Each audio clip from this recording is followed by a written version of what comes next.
Bienvenue dans cette vidéo qui est la deuxième partie de la mini-série de vidéos que je fais sur les 10 erreurs à ne pas commettre lorsqu'on investit en Afrique.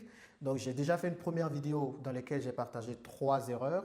Si tu n'as pas encore vu cette vidéo, va rapidement la voir et reviens regarder celle-ci dans laquelle je vais te présenter 3 autres erreurs à ne surtout pas commettre lorsque tu investis en Afrique. Avant de commencer, laisse-moi rapidement me présenter. Je m'appelle Jean-Yves, je suis investisseur en Afrique depuis une bonne dizaine d'années et mon objectif sur cette chaîne est de t'aider toi également à réussir tes investissements. Donc, n'oublie pas de t'abonner et d'activer la petite cloche afin de ne rater aucune vidéo que je publie sur cette chaîne, principalement les lundis, mercredis ou vendredis. Donc, sur cette chaîne, tu découvriras tous les secrets qui te permettront, toi, de pouvoir aussi réussir tes investissements. Donc, je parle avec l'expérience, je parle avec l'expertise que j'ai pu acquérir sur le terrain pendant cette dizaine d'années. Ce ne sont pas les gens qui parlent d'investir en Afrique et puis on ne voit jamais leurs investissements.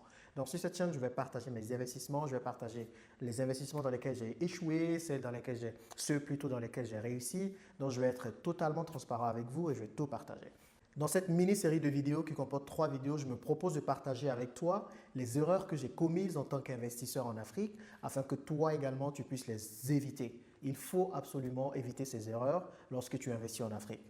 Comme j'aime bien le dire, tu peux ne pas savoir quoi faire, il n'y a pas de souci.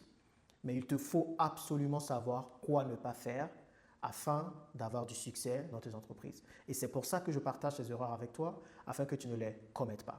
Donc, sans plus tarder, rentrons dans le vif du sujet. Comme pour la précédente vidéo, je vais vous raconter l'histoire qui s'est passée. Je vais vous dire réellement ce qui s'est passé d'abord afin qu'ensemble, on puisse analyser la situation et qu'ensemble, on puisse définir du coup quelles sont les 3 erreurs que j'ai commises dans ces investissements. Aujourd'hui, je parlerai d'un investissement en particulier.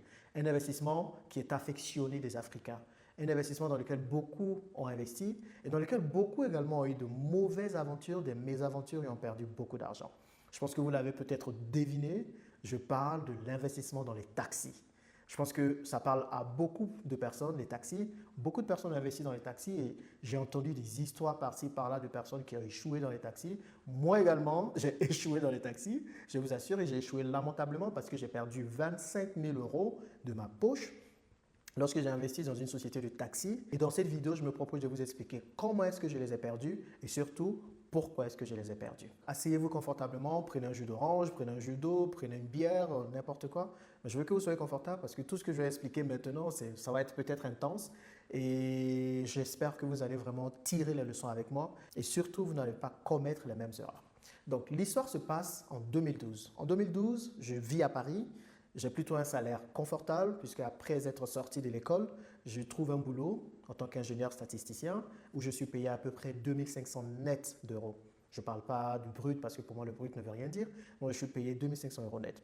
Donc avec 2 amis, de très bons amis, un ami du Rwanda et un ami du Gabon, on décide de se lancer dans le business des taxis. On n'a jamais fait auparavant.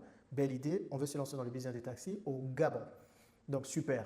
Mais comme je ne veux juste pas me lancer comme ça de mes précédentes expériences qui ont échoué, je décide quand même d'essayer de faire un business plan. Donc, on fait plusieurs réunions, on établit des business plans, des plans de dépenses, des plans de recettes. Donc, on fait tout, on essaie au maximum de pouvoir ficeler le projet avant de se lancer dans l'investissement. Super. Donc, on fait tout ça. Et on arrive finalement à avoir un bon projet ou un projet qui paraît beau sur le papier et il faut maintenant l'implémenter. Donc, pour faire le projet, on avait décidé de gagner en temps puisqu'on voulait réellement avoir de l'argent rapidement. Donc, au lieu de se lancer dans un taxi et de voir comment est-ce que ça évolue, on a décidé de faire plusieurs taxis en même temps. Super, géniale idée. Donc, on a décidé d'acheter à peu près 5 ou 6 taxis pour commencer. Donc, 5 ou 6 taxis, en faisant nos calculs, on allait aller acheter les voitures en Belgique. Donc, une voiture à peu près des voitures anciennes, des voitures de quelques années avec assez de kilométrage. Donc, on achetait ces voitures en Belgique. Le plan était d'acheter ces voitures en Belgique, de prendre ces voitures, de les envoyer au Gabon et de les changer en taxi, de mettre la couleur qu'il faut et de les faire rouler. Pour une voiture, on en avait à peu près pour 5 000 € quand je mets tout. On achetait les voitures entre 2 000 et 2 500 € en Belgique. On faisait partie de la Belgique au Gabon à peu près 800 €. Donc, ça vous fait 3 200. 2500, non, ça vous fait 3300, 2500 plus 800, disons 3300.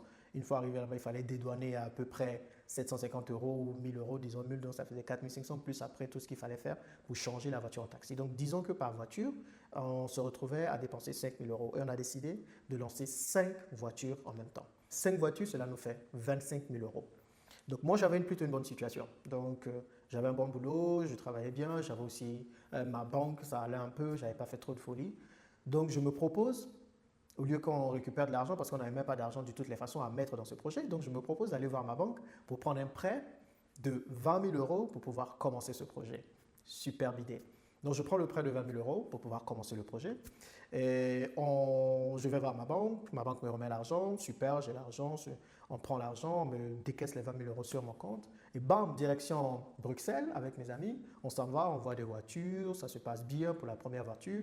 On décide par contre d'acheter une voiture d'abord, de l'envoyer, et puis après d'acheter le reste. Donc, on part, on achète une voiture. On l'emmène au Gabon, on dépense à peu près 5 000 euros, la voiture arrive au Gabon, on la change, on l'immatricule, on fait tout ce qu'il faut afin de passer cette voiture en taxi. Ça se passe bien jusque-là. Une fois que la première voiture arrive à Bruxelles, on n'a même pas le temps de la mettre en taxi, de voir comment ça marche. Bam, on va acheter deux autres voitures à Bruxelles encore, 2 500 chacune, donc on se retrouve à avoir deux voitures à 5 000. On les envoie. Le but, c'était d'envoyer ces voitures. Pendant qu'on changeait la première en taxi, les deux autres arrivent et on les change ici en taxi. Donc, on fait tout. Donc, la première voiture, mon ami gabonais, du coup, connaît des personnes sur place. Donc, il décide, il a des amis, en gros, c'est des amis d'enfance qu'il connaît bien. Il décide d'avoir des personnes pour gérer ses business sur place. Je vous rappelle qu'on vit tous à Paris et qu'on n'a personne pour gérer nos taxis sur place. Donc, on décide de s'associer avec ces personnes-là et de leur donner la gestion de nos taxis. S'associer, c'est un grand terme, c'est un peu de les embaucher. Donc, on travaille avec eux. Si vous avez déjà investi dans le taxi, vous devez savoir qu'il y a plusieurs types de recettes. Donc, nous, on avait choisi le type de recette qui faisait en sorte que du lundi au vendredi, le chauffeur conduisait, mais il nous remettait la recette. Le samedi, le chauffeur conduisait pour garder sa recette à lui. Et c'est ce qui va constituer sa rémunération et tout le reste. Et nous, le dimanche, la voiture se repose et ne fait rien. Donc, j'avais emprunté les 20 000 euros. Disons que si jamais on arrive à avoir les recettes, le but, c'était de pouvoir récupérer les recettes pour pouvoir payer les mensualités du prêt que j'ai pris de 20 000 euros. La première voiture commence à rouler. On se dit, oh, super, tout va bien se passer. La première semaine se passe bien. Le chauffeur, on arrive à trouver un chauffeur grâce aux gestionnaires qui sont sur place. Et la première voiture commence à rouler. La première semaine, il arrive quand même à avoir les recettes. On récupère les recettes, on est content. Mon frère ou mon ami gabonais arrive à créer un compte au Gabon directement. Du coup, l'argent est déposé par les chauffeurs sur ce compte. Donc, première semaine, ça se passe bien. Deuxième semaine, les choses commencent un peu à se gâter. Il n'y a plus de recettes. Le chauffeur n'arrive pas à avoir la voiture. Qu'est-ce qui se passe? Ah non, un des gestionnaires sur place a récupéré la voiture parce qu'il se disait qu'il allait la conduire lui-même. Ok, donc on appelle ce gestionnaire, mais alors, c'est comment, ouais, la voiture? Non, tout va bien, la voiture se passe bien, là, tout se passe bien. Moi, je vais la rouler et puis j'ai apporté les recettes. Alors, dans quel cours on a décidé, on a établi des choses. On s'est dit que vous gérez juste le business, mais il faut qu'il y ait des chauffeurs pour conduire, vous gérez les chauffeurs. Donc, il s'est avéré plus tard, pour réellement raccourcir l'histoire, que cet ami avait récupéré la voiture, il avait effectué un voyage en province. Là, je vous parle de Libreville, hein, c'est à Libreville qu'on avait décidé de faire la société de taxi, donc il est parti en province, je ne sais où.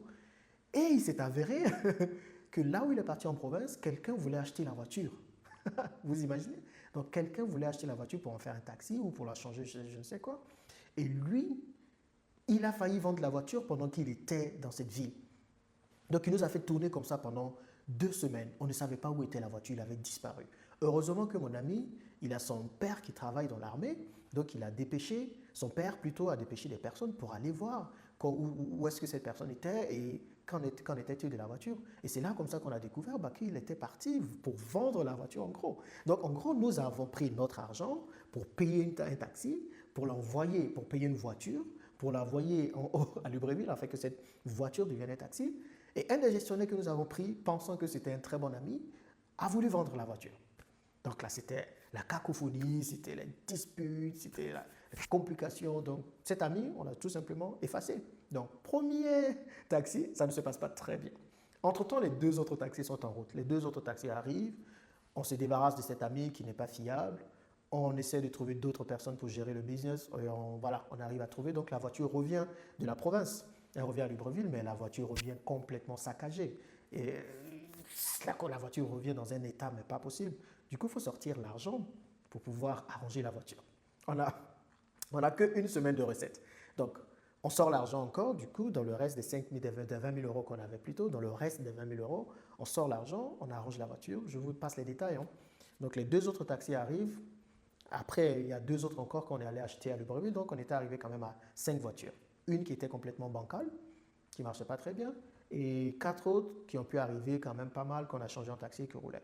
Je vous rappelle que les taxis étaient des francs au revoir, comme on dit. C'était des voitures que tu achètes avec des grands kilométrages, de vieilles voitures. Donc voilà, il ne faut pas s'attendre non plus à ce que ces vieilles voitures fassent des miracles. Donc on commence, on arrive à trouver un autre gestionnaire et là, panne sur panne, panne sur panne. Les chauffeurs ne sont pas fiables, les voitures tombent à panne, les mécaniciens ne sont pas fiables. Donc panne sur panne, panne sur panne.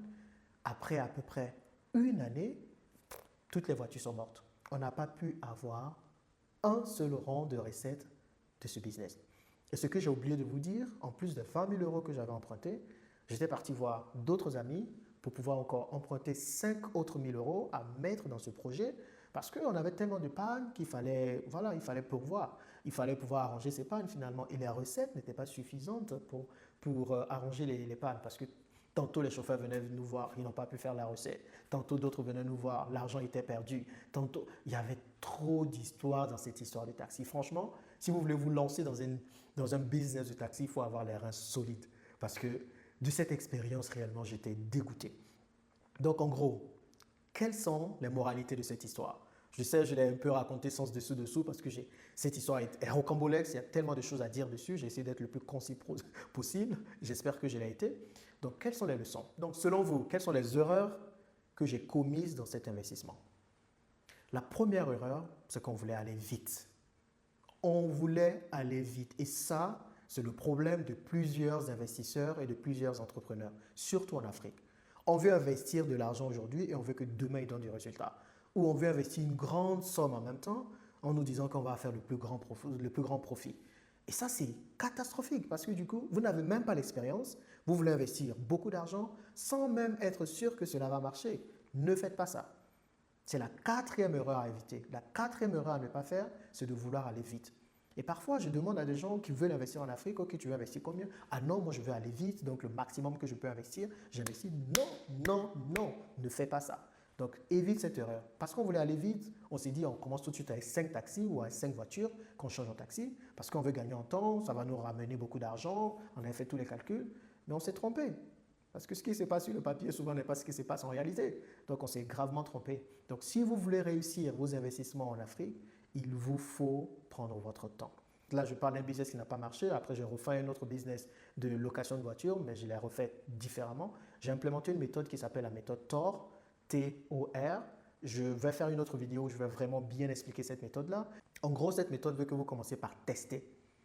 Pour tout business que vous voulez lancer, peu importe le business, pour tout business, il faut que vous vous donniez le temps de le tester d'abord. Donc, quand je dis tester, dans le cas par exemple des taxis, le test que vous voulez faire, c'est d'abord d'avoir un taxi et de faire tout le processus. Depuis l'achat de la voiture, à l'envoi de la voiture dans le pays dans lequel vous voulez faire le taxi, à l'immatriculation de la voiture et laisser rouler la voiture pour moi, pendant 6 mois au moins. 6 mois, ayez juste une voiture, laissez-la rouler pendant 6 mois, voyez comment ça se passe, voyez les pannes, comment ça se passe, voyez à quelle fréquence vous avez des pannes, voyez plusieurs choses. Moi, même 6 mois, c'est petit. Là, maintenant, pour tous les business que je fais, je me donne 1 an. Je ne suis pas pressé. Parce qu'à force de vouloir se presser, on finit par se casser la figure. Donc, ne vous pressez pas. Donnez-vous le temps de tester. Et après avoir testé, vous allez maintenant scaler. On ne scale que quand on teste. Scaler, c'est juste multiplier du coup son projet ou c'est juste aller à l'étape supérieure de son projet. Mais on ne se lance pas tout d'un coup avec une grosse somme. Erreur. La 5e erreur que j'ai commise dans ce projet, c'est que je suis allé emprunter de l'argent à la banque pour investir dans un projet dont je n'avais pas d'expérience. Et ça, c'était la catastrophe. Je suis allé prendre un prêt personnel. Donc, la banque ne m'a pas demandé qu'est-ce que j'allais faire de l'argent et tout. Donc, ne faites pas ça. Quand vous commencez à investir, n'investissez jamais avec un emprunt. C'est une erreur grave. N'allez pas voir votre banque pour emprunter de l'argent, pour investir dans un projet que vous ne connaissez pas ou dans un projet que vous n'avez pas testé. N'allez juste pas emprunter de l'argent à n'importe qui. Ce qu'il faut faire, c'est que vous testez d'abord le projet et lorsque vous voyez que le projet a marché, que le projet marche, vous avez vu les retombées, vous avez vu les recettes, vous vous êtes formé, vous avez vu les différents écueils que vous devez éviter dans ce projet. À ce moment-là, quand vous voulez scaler, quand vous voulez aller à un autre niveau, là, vous pouvez maintenant aller emprunter de l'argent pour venir renforcer vos caisses. Et c'est comme ça qu'on fait. Mais on n'emprunte pas de l'argent pour commencer. Parce que rien ne dit que ton projet va marcher. Et tu ne fais juste pas ça parce que quand ton projet capote, bah écoute, tu perds de l'argent et tu te retrouves avec un crédit pendant de longues années. Et ça, c'est catastrophique. Heureusement encore que j'avais plutôt un bon salaire et un bon boulot et j'ai pu rembourser cela. Imaginez que vous n'arrivez pas à rembourser. Vous pouvez vous faire fichier en banque et faire plein de choses. Et bien sûr, vous allez emprunter à des particuliers, vous pouvez avoir des problèmes avec ces personnes. Donc, cinquième erreur à ne surtout pas commettre lorsque vous investissez en Afrique, c'est d'aller vous endetter pour investir dans un projet que vous n'avez pas testé. Sixième erreur à ne pas commettre quand vous investissez en Afrique, c'est de vous associer avec les mauvais gestionnaires ou c'est de recruter des mauvais gestionnaires. C'est très important. Je sais que quand on recrute des gestionnaires, c'est difficile de savoir s'ils sont bons ou pas. Mais nous, on s'est fié au fait que ce soit des amis d'un des associés avec qui j'ai lancé ce projet pour nous dire qu'ils sont bons. Non, ne faites pas ça. Prenez des personnes qui sont des professionnels du milieu. Vous investissez dans les taxis, vous voulez prendre un gestionnaire, prenez un gestionnaire qui a de l'expérience dans les taxis, quelqu'un qui a déjà fait. Pareil pour les chauffeurs. On était allé prendre des cousins pour aller conduire les voitures, pour devenir les chauffeurs des voitures. On allait prendre des personnes de la famille pour le faire. Non, ne faites pas ça. Prenez quelqu'un qui a été déjà gestionnaire d'une société de taxi et qui sait un peu comment ça se passe, ou quelqu'un qui a été chauffeur et qui sait comment ça se passe. Dans ce cas, du coup, et vous allez vraiment interviewer des personnes qui ont travaillé avec la personne que vous allez recruter. Donc, vous regardez ces records, comme on dit en anglais, je ne sais plus trop comment on dit, vous regardez son historique, voilà, et vous voyez que cette personne que vous voulez embaucher pour être gestionnaire de votre business a un bon historique. Vous appelez ses anciens patrons, vous appelez les anciennes personnes avec qui il travaillait pour vous rassurer que c'est une personne qui a une bonne moralité, qui a bien géré le business qu'il a géré avec eux. Et vous demandez aussi pourquoi est-ce qu'il est parti et quelles sont les causes de son départ. Donc, c'est des choses importantes à faire quand vous prenez des gestionnaires. Ne prenez pas juste n'importe qui pour être le gestionnaire de vos projets parce que juste vous êtes des frères ou parce que juste vous êtes de la même famille. Non, c'est quelque chose à ne pas faire. Donc, quand vous lancez un business en Afrique, sélectionnez vraiment scrupuleusement les gestionnaires avec lesquels vous travaillez. Je fais une autre vidéo dans laquelle je parle de cela. Comment gérer à distance son business? Sous quelle forme sélectionner les gestionnaires de nos projets en Afrique? Donc voilà les 3 erreurs que j'ai commises dans ce projet. Donc 6 erreurs en tout, si on prend en compte la première vidéo. Vous voyez, je suis très ému même à parler de ces erreurs. Je me rappelle encore comment c'était la déception et comment c'était réellement la catastrophe et l'échec cuisant. Je n'en suis pas fier, mais rassurez-vous, j'ai fait d'autres investissements qui ont marché et vous allez comprendre dans la 3e vidéo pourquoi.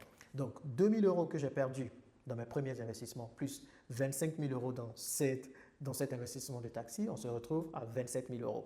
Je vous disais à la base que j'avais perdu 50 000 € dans mes investissements. Eh bien, dans la 3e vidéo, je vous dirai comment est-ce que j'ai perdu le reste de cet argent. Et quand je dis 25 000, je ne prends même pas en compte les intérêts, les remboursements et tout ça, sinon c'est beaucoup plus. Donc, rendez-vous vendredi dans la prochaine vidéo dans laquelle je vous expliquerai comment j'ai perdu 23 000 € dans plusieurs projets et quelles sont les erreurs que j'ai faites qui m'ont fait perdre cet argent. Merci de m'avoir écouté et surtout n'oubliez pas, partagez cette vidéo afin de sensibiliser d'autres personnes qui veulent investir en Afrique et abonnez-vous à cette chaîne pour ne rater aucun bon contenu que je publie sur cette chaîne chaque semaine. Merci de me suivre et à bientôt dans la prochaine vidéo.